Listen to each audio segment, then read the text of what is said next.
It's not about you. It's not about you looking good at the recital. It is not about whether or not this student can keep up with your program. It's not about that. My motto in my studio is success is measured in smiles. All I want at the end of the day is for that student to walk out of my studio singing and dancing and happy. You're watching Tim Topham TV, the piano teaching podcast, and this is episode number 57.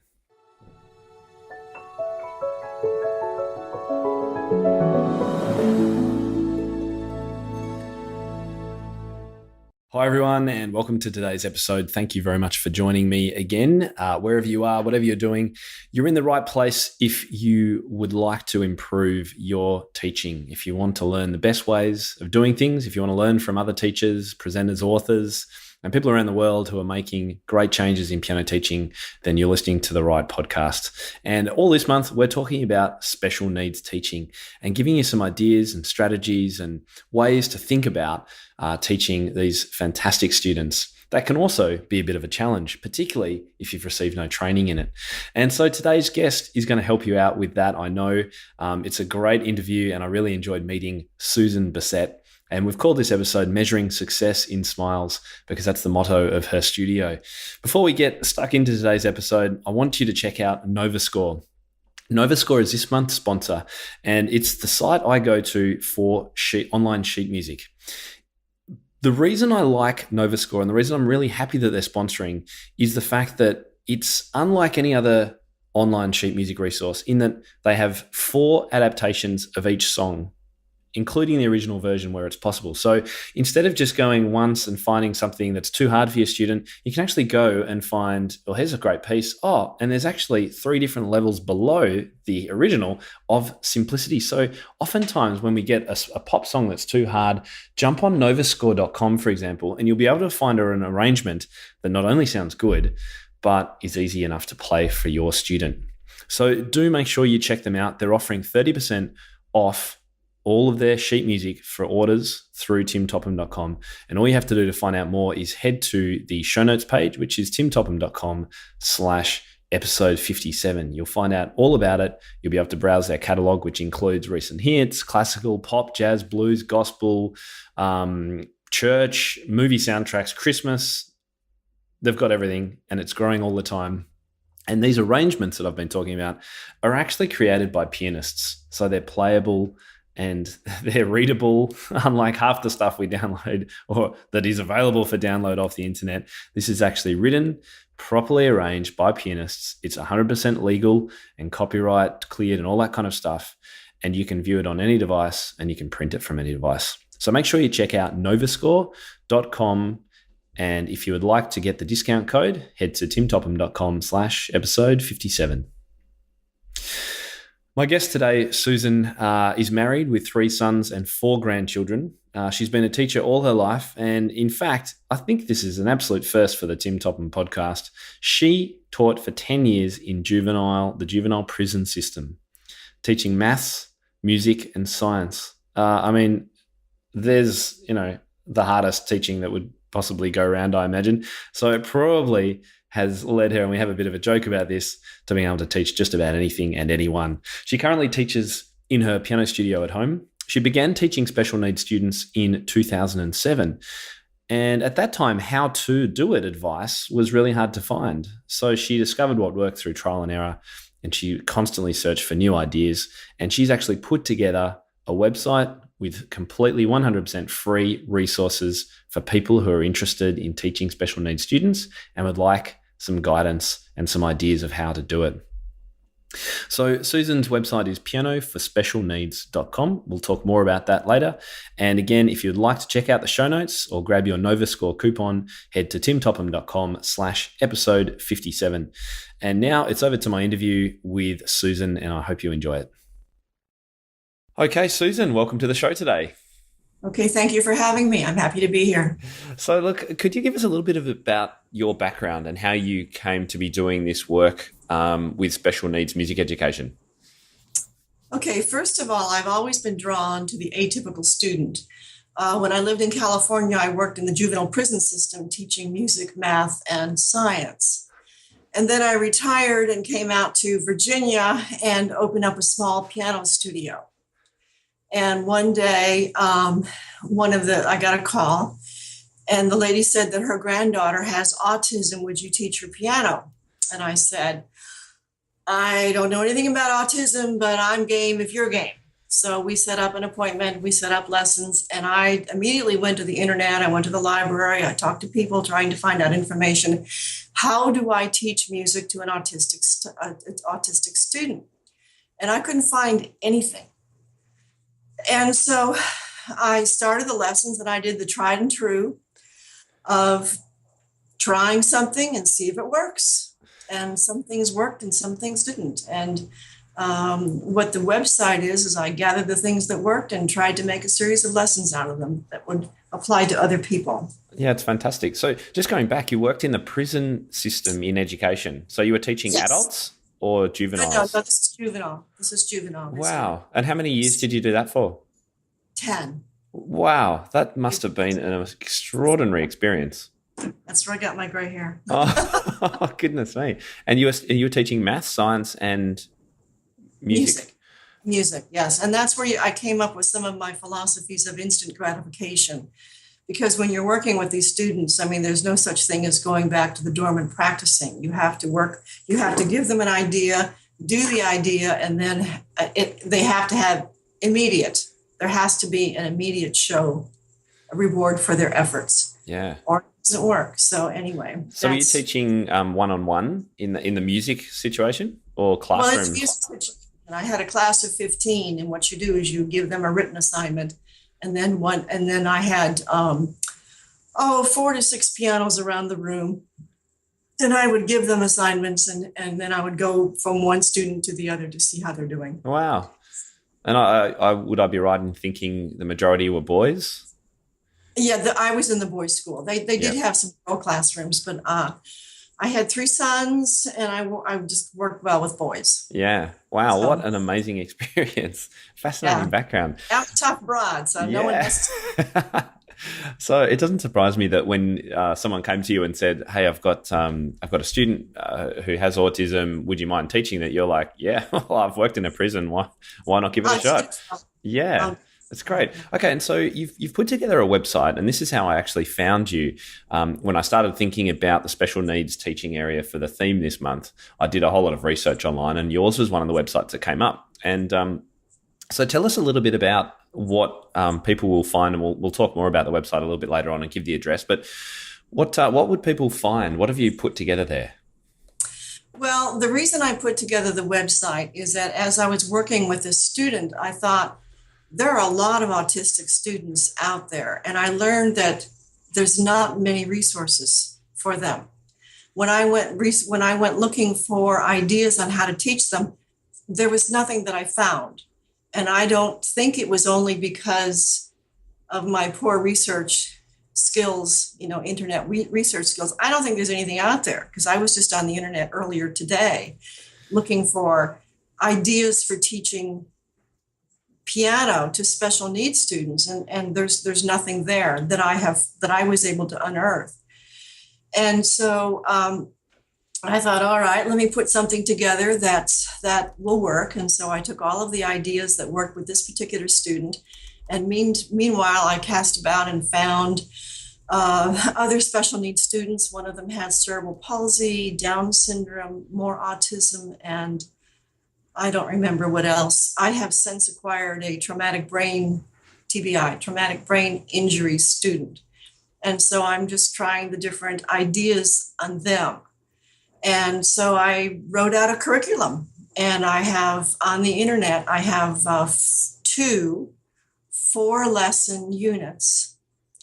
Each lesson is broken into 3 parts of 10 minutes, because I figure that's about all the attention span that these students have. And also when they're working with them, there has to be an assistant, and the unit would be started and stopped and started and stopped. So a 10-minute unit could very well take 15, 20 minutes. So if you go to the website, what you will find is you will find these segments broken down. And also I have I have this download stuff where these download units, and you get, let's see if I can shows any of this on the thing. Yep. It gets the agenda, and it talks about what I'm going to be doing in part A, which is first part B, and part C. And then I also have a tips for instruction for the caregiver, because the students are not going to be independent. And then I have, let's see, the different things that, the different pages that you will need for the lesson. And so it's for a piano teacher could use that and learn from it, but it's also designed that a parent or a caregiver could help a child learn at home. Yes, you don't need to know anything about music, anything at all about music. The way it's set up is that I'm looking into the camera and I'm talking directly to the student. And I say, okay, and I have a view of the piano. I say, okay, place your hands here. And the caregiver would have to probably stop the lesson, make sure the hands are in position, and get it going again. Now, the caregiver could be the parent. This is not a babysitting unit. Student has to have guidance, but the guidance does not need to be the parent. Let's say the caregiver needs to take a nap. And so she could hire the teenager down the street.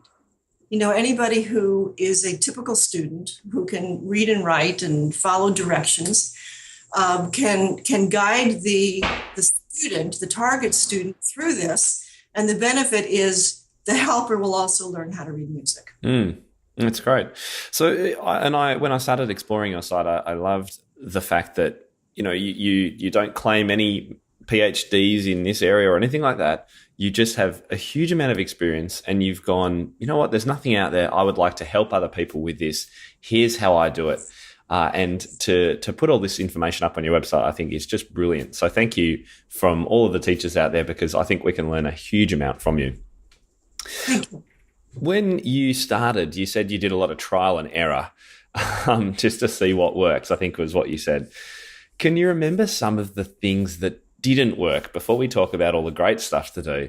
Can you remember some of the mistakes you made?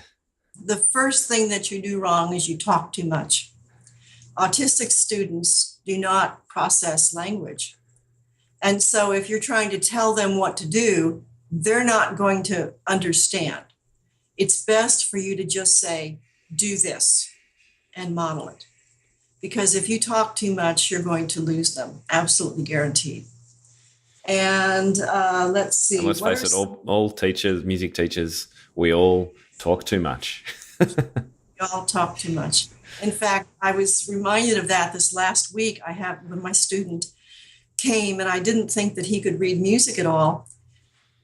And I had some music up on the rack, and I was talking to the mother. I don't know what we were talking about, maybe scheduling for the month or something like that. And all of a sudden, the young man started playing the song. Now, I didn't realize he could read the music and play that song. But it turns out that if I keep my mouth shut, he does a whole lot better. It just happens. Yeah, isn't that funny? Yes. So the biggest thing that you're going to do is to talk too much. The other thing that I learned is that autistic students, especially the autistic students, they can't stand loud noises. Well, I get excited. You're going to find this out in our interview. I get excited. I talk loud. If you do something fine, I'm going to say, yay, that's wonderful. I'm so proud of you. Well, they can't take the sound. Yeah. They can't take the volume. So I've learned not to do that. And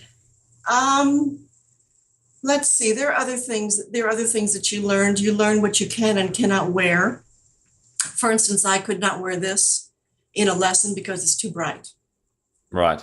It's distracting. And I would not wear the necklace because it might become attractive to take it. To pull it or something, yeah. Yeah. Take it off. Yeah.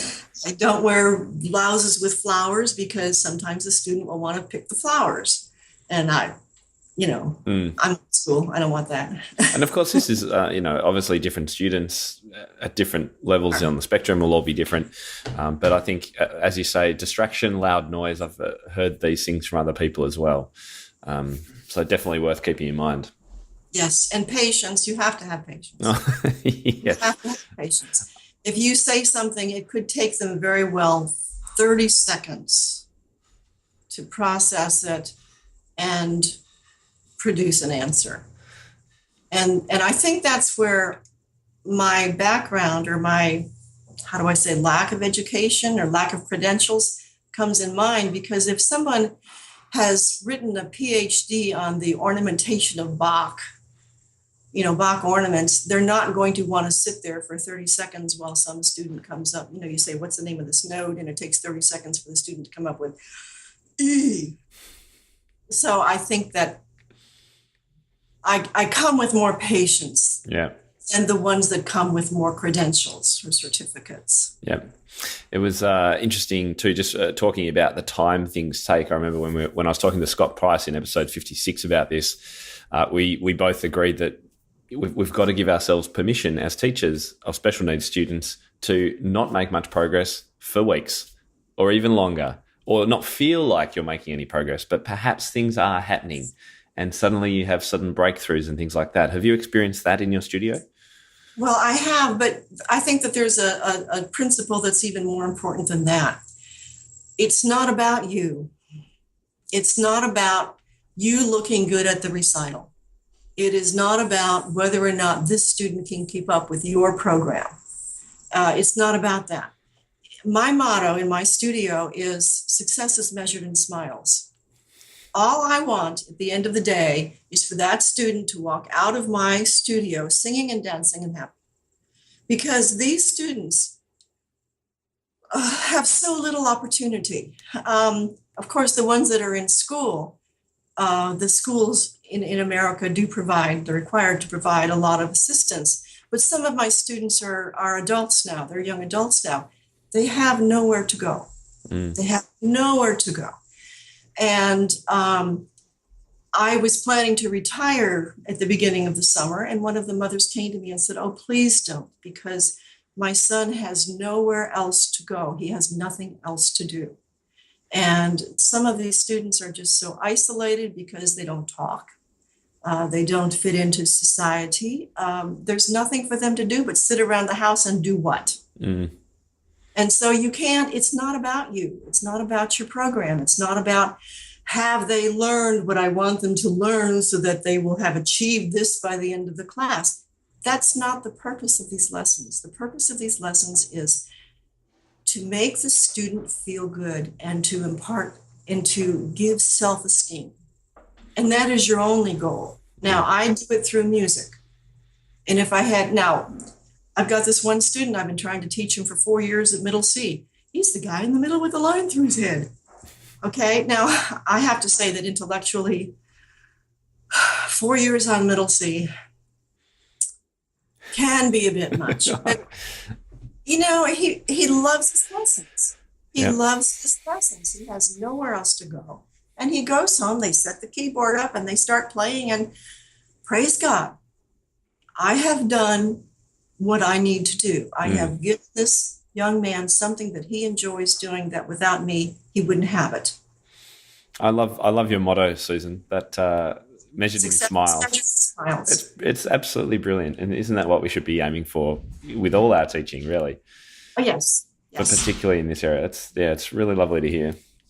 Okay, so let's move on and talk about some of your best tips for working, particularly with autism. Let's talk about that for a moment. Well, first of all, I don't distinguish between autism and the other cognitive disorders. Okay. Because, from my experience, now the experts with the PhDs, perhaps they do, but from my experience, I don't. There is a difference between those with physical disabilities. For instance, students with autism, Down syndrome, and TBI, traumatic brain injury, you have to use very limited vocabulary. You have to speak slowly and distinctly, and you have to repeat yourself. If they didn't get it the first time, don't go changing the phrases or the sentences. It has to be an exact repeat. Now, my honor student with cerebral palsy, her brain works just fine. She understands jokes. She understands nuances. She understands sarcasm, or I would just say jokes. It's the fact that she knows what to do. It's just sometimes your fingers will or they won't. And so for her, it's just been a real joy for me, because when she first entered the program, she had 2 fingers that may or may not would get to the right key, given the amount of time. And now she has all 10 fingers that work. Oh, wow. I mean, that's just amazing. All 10 fingers work. Now, maybe there's a little bit of maturity time in grade, because I've been working with her for 3 years. And in the past week, because of something I discovered, I'll tell you in a minute, she's been catching on to rhythm. And so her notes, sometimes she can get to the right notes eventually, but there's no timing, there's no rhythm, there's no flow. And one of the things that I've just discovered, I forgot what you exactly asked me about. That's all right. Tell me the story. I'm interested to hear what got a grooving. We got a groove going. This is a kazoo. Oh, yeah. Okay. I had to have the kids show me how it works. My TBI student used to play the trombone, and he very much wants to get back to playing the trombone, but he can't control his mouth. And so I had the idea that let's start with a kazoo and see whether or not we could get him to focus his attention and his purpose on the aperture. Mm-hmm.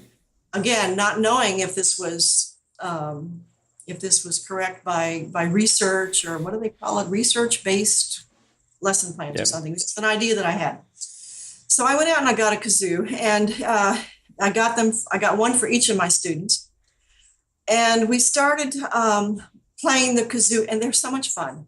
They are so much fun. And this one boy, different one, who could not count. A lot of times they can't count. You say, okay, let's count to 4. 1, 2, ready, go. And you get. Yeah. Okay, they can't. Well, we got the kazoo. I said, Mary had, okay, now you play the kazoo, right? Mary had a toot, toot, toot. And after about 3 renditions of this song, they were starting to come in on time. Amen. I mean, it's just amazing. And I'm thinking, how does that work? And so then I've heard, I've just discovered the technique of phrase completion, where you say, Mary had a, and then the student just has to say, little lamb.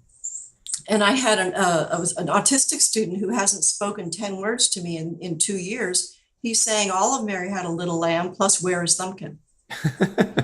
Okay. And all this started with the kazoo. Isn't that amazing? There you go.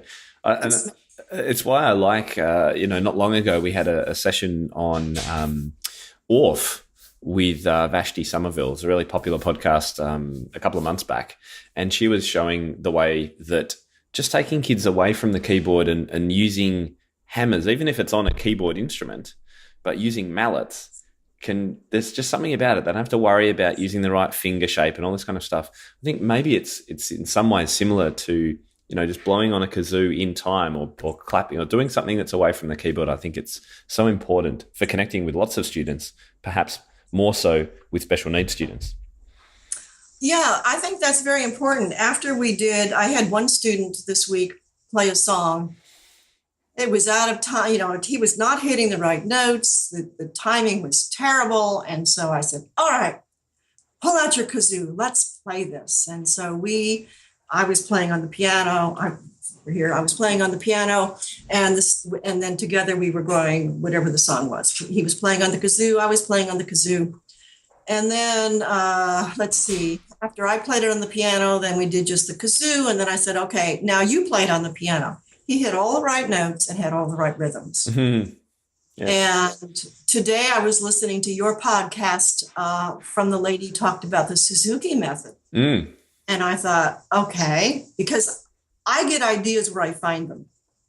Okay. Me too. Where I find them. And the idea was on today's podcast or the podcast I found today.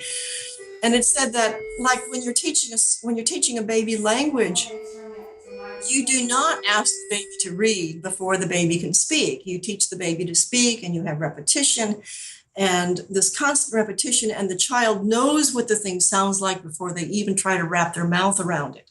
And so when you do this with the students, doesn't it just make sense that you would have the student know what is supposed to sound like, and then they can get their hands on the keys. Cool. Absolutely. Yeah. And it's exactly the music learning theory approach too. And we focused on that from episode 48 through to 51 was all about music learning theory. Exactly the same thing. Dr. Gordon's view that, yes, you learn by speaking and listening first, learning a vocabulary, and then you might start reading and writing later on.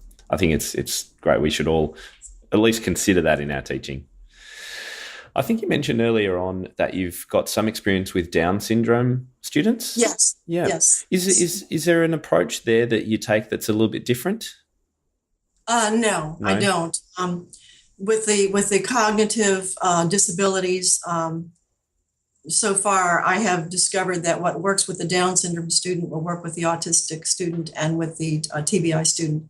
And sometimes I'll be researching or trying something or trying out new ideas, and I get all excited. So I try it with all of them, and they all have a wonderful time. They all just have a really, really wonderful time. In fact, then I transferred over to my typical students, the ones that are in, elementary school, grade appropriate elementary school. And the thing is, we have so much fun. We have so much fun. And if you're not having fun, why do it? Yeah, agreed. My students are not going, we will never explore the nuances of a Mozart phrase. It will not happen. Okay, these are not serious students. I wouldn't be the appropriate teacher for that. I'm here to have fun. I'm here to have the student have fun. And so the things that I come up with, I just try different things. I listen to different people. I've just discovered this wonderful lady. She's in Canada. Her name is Kristen Jensen. Yes, I've heard of Kristen. Kristen at eartrainingandimprov.com. Well, I stumbled across her and decided, okay, I'll try out some of her ideas. Mm-hmm. Now, one of them was, just do a duet. And this particular autistic student I've had him for 2 years. I can't reach him. I can't unlock the key to whatever turns him on. And I've tried everything I can. Some days I have more success than others, but nothing's really turned him on. So I was trying one of Kristen's ideas. She was using a black note duet, but the student wanted to play on the white notes. So, hey, I'm easy. So just drop down F, D, B flat, C, which of course is 1, 6, 4, 5. Okay. His eyes lit up, and I did it again. And he looked at that, and he was so excited about it. He played that all the way up and down the keyboard. Right. And it just turned him on. It just completely turned him on. And it's, he's been on for 2 weeks now. We'll see. I mean, there's no guarantees about what's going to happen the next time I see him. Of course, the next step obviously is, he was playing the left hand. He was playing the bass line, and then I tried to jam on the right hand just to see what happens. And that was a little bit too confusing. Too confusing. So I dropped back to, just to say a rhythm on a note. Yeah. Yeah. No, it's great. It just goes to show how creative you need to be. I think you used the word patient, flexible, and creative, really, to have success in this area, don't you? And you've got to be willing to give anything a go and have some epic fails and not get anywhere sometimes.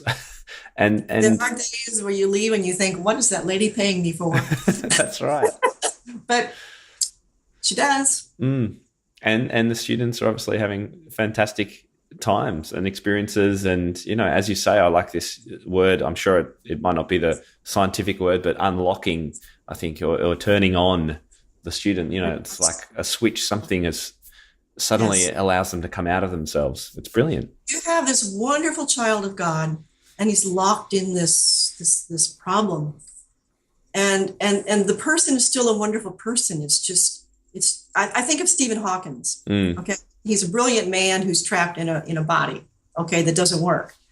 And I look on my students that way as just being these wonderful, well, Down syndrome students are angels. There's no other way of explaining it. There's nothing evil about them. There's no duplicity. There's no greed. They don't lie. They don't know how. They're angels. And it's just to enter in and think, okay, now, how can I communicate with this student? How can I make this student want to talk to me? Or music is magic. Okay. And we're just discovering now that music will enter the brain and affect the brain in ways that we've never thought of before. And my TBI student came out of his coma to music. Wow. And you just hear this all the time where the student was given up for dead. The doctor said, well, okay, he's not going to survive this accident. Well, you don't tell that to the mother. So they're around the bedside all the time, singing to him and playing. Well, in their house, it was Christian music. So they're playing this, and lo and behold, he came out of his coma. Well, he'd always be a vegetable. Then after that, he'd never be able to speak. Well, he started speaking. Well, then he'd never be able to do this. Well, he started doing that. And it's the music. And he's not the only one. You start searching into TBI, and you'll see that music, it ministers, it mends, and it's magic. It just does it. And so I'm trying to get music into the brain. I don't know what's going on. I'm not studied. All I know is that music is magic, and this is a gift that I want to give them. I want to give them the gift of music and the joy of success through music. TBI, just to clarify, traumatic brain injury. So this is a person who's normally functioning but has an accident of some sort. Is that right? Yes. Yeah. Yes. Who's had the student that I have in my house had a motocross accident. The one that I met in New York had an automobile accident, and yes, yeah. They're normal functioning adults or children, and then something happens. It's a traumatic injury. And so the thing then is to retrain a different part of the brain to take over. Right. Yeah. I mean, it's just, the brain is amazing. The brain is just an amazing thing, and we know so little about it. And music is magic. I love you've got some great little mottos. I really enjoy listening to them. What I should have asked you before, but what does your studio actually look like today with the numbers of students and ages and things like that? I don't have many. I tried to retire in May. Last November, my husband had a severe heart attack, and I thought, okay, I'm also a senior. Right. And I'm thinking, I'm not going to teach forever. And then he had the heart attack, and I said, you have a reevaluation of all your life's priorities. And so I figured, all right, I'll give up teaching. And then he started getting better, and then I started feeling better. And so I only have 8 students, I think. Only had 8 students. And that's enough for me because I'm trying to retire. Yeah. But I'm not trying to retire. I'm finding new things like we should have a Special Olympics music recital. Yeah. Because where can these kids go? Where can these kids go to shine? Well, Susan, you certainly have no shortage of innovative ideas and passion to keep learning. I think it would be an absolute shame if you did retire completely. Keep it up. It's amazing the work that you're doing. I think it's fantastic. Yeah, well, as you can see, I get turned on when I talked about teaching, and you find a new idea, and I can think of different things I'd like to do on the website, but I'm computer challenged, and well, what's there is the limit of my skills. Yeah. Well, look, on that, I wanted to get to your website because, as we've said, there aren't many resources out there for piano teaching and special needs students. And what I couldn't believe yours is that it's actually all free, or seems to be free. Am I right? It is. I only have 2 units written, and before I wrote another one, because it takes an effort to do that. Absolutely. Wanted to see what kind of market there was out there, or interest. And I wasn't getting a whole lot. So I thought, all right, so that was an idea that wasn't meant to be. But I continue to have a trickle of interest. And if anyone were to, if I had parents contact me, or caregivers contact me and saying, we've walked through the first two and my student is ready to learn to actually read, that I would sit down and I would write another unit. But I have ideas. I'd like it to be like a one-stop shop for tricks that work, things that, I've recently discovered MIT, music intonation therapy, where that's how you can get students to talk, is you sing the words to them and then you sing them back. Music intonation therapy. Yeah. Yeah. Okay. Or maybe it's melodic. Maybe it could be melodic. Okay. MIT, melodic intonation therapy, where like you say, thank you. And they were thank you. They were recommending the minor third interval. There's something about the minor third interval that's, na, na, na, na, na. Yeah. It's kind of inbuilt in us somehow. Yeah, it's built in us somehow. And so that's supposed to help students, help the what is it called, aphasia, when they don't speak, to get them to talking. And I'd like to explore that, but I have to see what kind of interest is out there. I'm not going to do it just for you. Yeah. Well, look, I hope you do keep doing what you're doing, because I know there is lots of interest, because I get asked questions about this all the time. And like you, I'm not an expert, and I don't have nearly the experience that you do either, which is why I've wanted to speak with someone like you. And in a couple of weeks, I'm actually interviewing a clinical psychologist about autism, in fact, so we can get that side of the view. So we've got the practical, the piano teaching, the actual psychology.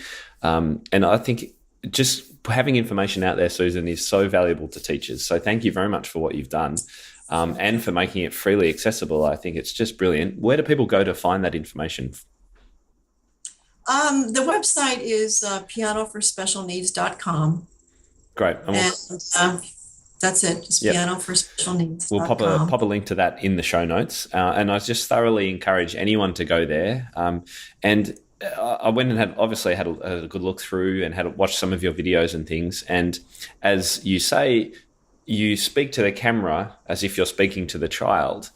So I would hate for teachers to kind of go there and go, actually, this isn't for me, this is for parents or caregivers. But actually, you can learn so much by the things that you're doing. And that's what I would encourage teachers who are listening and watching this podcast to go and do.